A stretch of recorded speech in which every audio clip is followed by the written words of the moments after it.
On January 15, 1977, two men stepped into the Mailbox, a gay bar in Richmond, Virginia. They pulled shotguns, fired randomly into the crowd, and fled into the night. One customer was killed and two others were wounded. The attack shook the city, but it was just one chapter in a strange tale of murder, greed, corruption, violence, exploitation, adultery, and treachery. It would become one of the FBI's trickiest, most wanted cases, and at the center of it all was Leo Koury, Virginia's own Tony Soprano, the gay bar godfather of Richmond. Richmond, the capital of Virginia, was a rough place in the 1970s. Industry was dying, crime rates were up, and the city was physically decaying. Many families had fled to the suburbs. The urban void would be filled with con men, drug dealers, and other criminals. Enter Leo Joseph Koury. Born in 1934, Leo was the son of Lebanese immigrants. As a young man, he became a successful restaurant owner, married, and had 4 children. He was active in his local Catholic church, a member of the American Legion, and volunteered as an umpire for his community softball league. He seemed like an average American dad. But Koury had another side, a dark secret he was hiding from his respectable neighbors.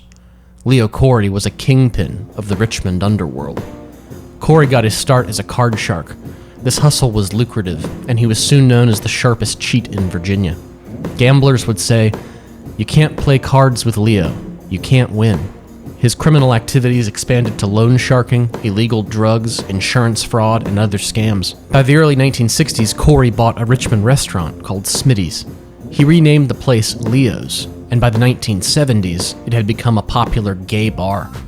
Gay bars in the city were often raided by the Richmond police or the Virginia Alcoholic Beverage Control. They could be fined or lose their liquor license if there was too much public homosexual activity. The ABC shut down one of Richmond's gay bars in March 1969 after an undercover agent saw men wearing makeup, embracing, and kissing. But Koury found a market he could exploit, seeing that homosexual men would pay top dollar for a place where they could feel comfortable. He used bribery and blackmail to keep his operations going. Another Richmond bar owner remembered Koury. He basically had the gay club business, and he had all the policemen that would bother him, or the vice detectives that would bother him, or the ABC people that would bother him. He had them all under control, so to speak. In 1975, Koury bought out another gay bar. He renamed it the Dial Tone.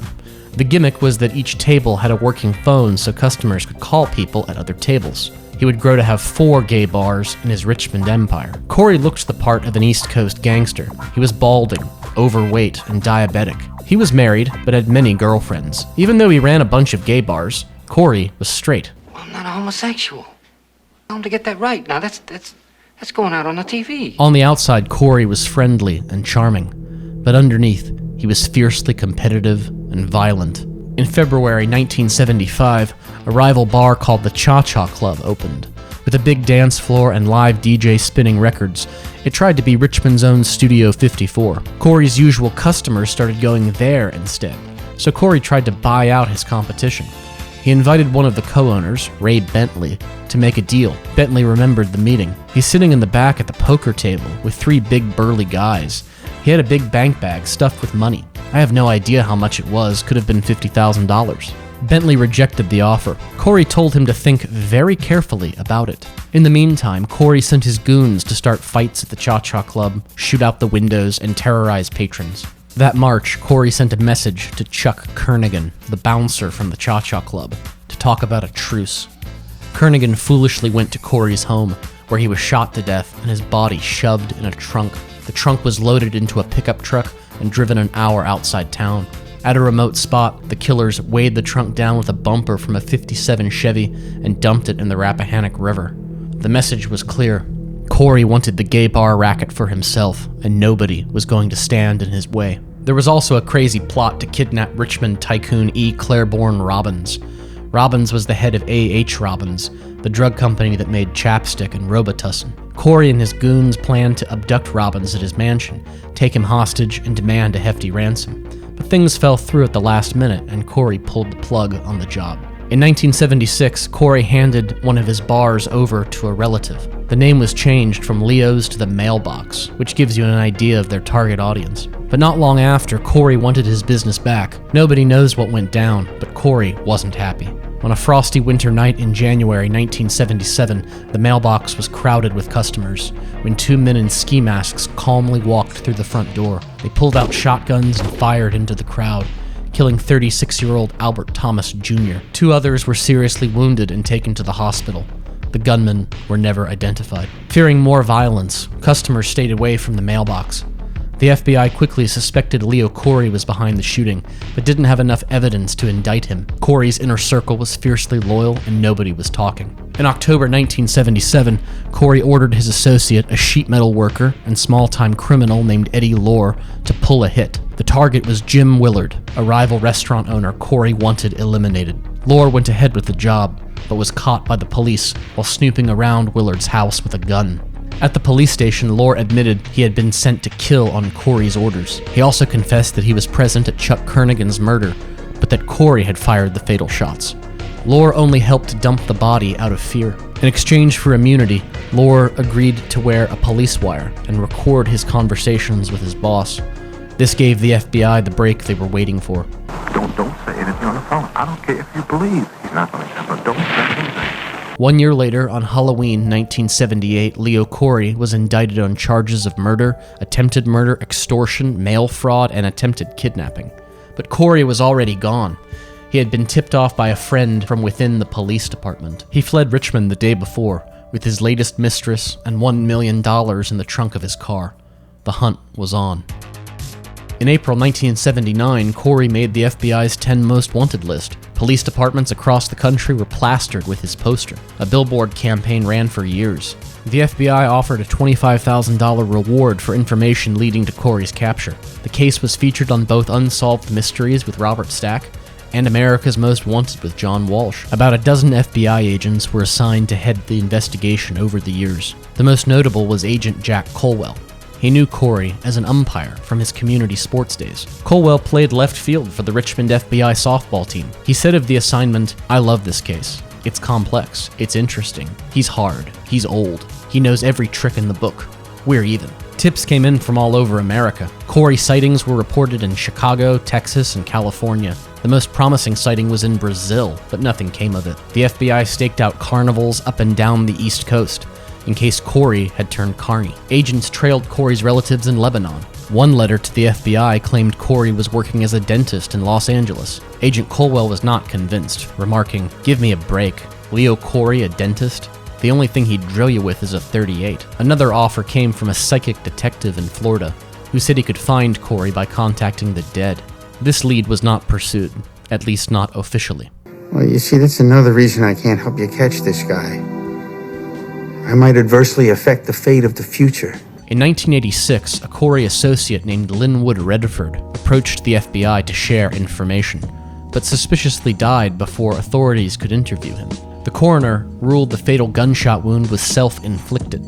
Even Koury's former hitman, Eddie Lohr, told the press, "Leo's a fox. You have to be a fox to catch a fox, and the FBI doesn't have any foxes. Colwell isn't smart enough to catch Leo. None of them are."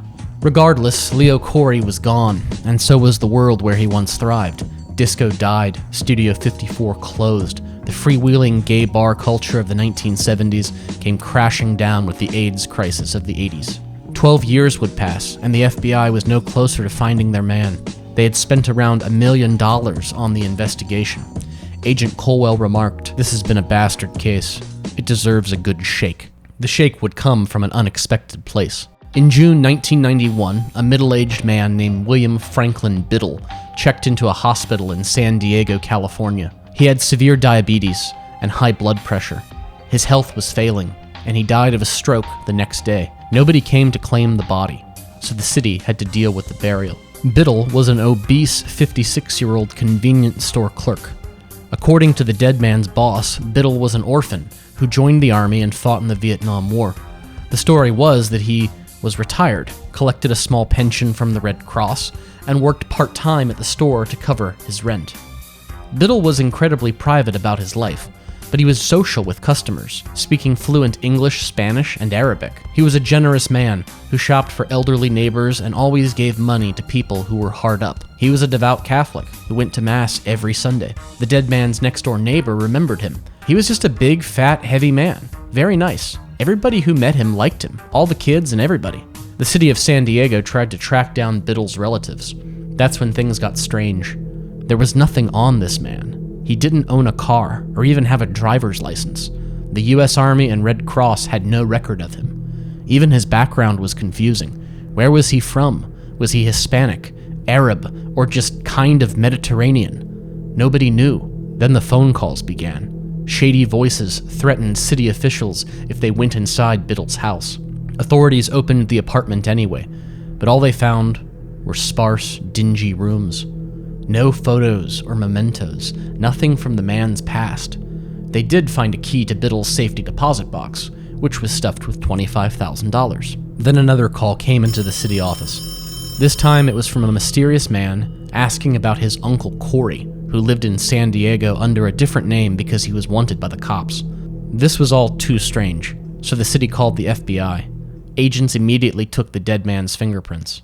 As you probably guessed, William Biddle was actually Leo Koury. The kind, religious Mr. Rogers from the corner store was dean of the FBI's most wanted list and the former gay bar godfather of Richmond. The body was flown back to Virginia and quietly buried. Koury hadn't seen or spoken to his family for almost 13 years. His wife Jeanette cooperated with the FBI, but eventually grew tired of the media circus, saying in 1988, "I don't want to talk about Leo anymore. Life has been a lot calmer since he left." Jeanette Koury never filed for divorce. She raised her 4 children, including a son with special needs, on her own. She passed away in July 2007, perhaps the last victim of Leo Koury. Koury's city has also changed. From being the murder capital of the country in the 1990s, Richmond has taken on new life and growth in the 21st century. But if you ask around, you'll still find locals who remember the old days of disco and AM radio. A gritty world where the godfather of gay ruled the night.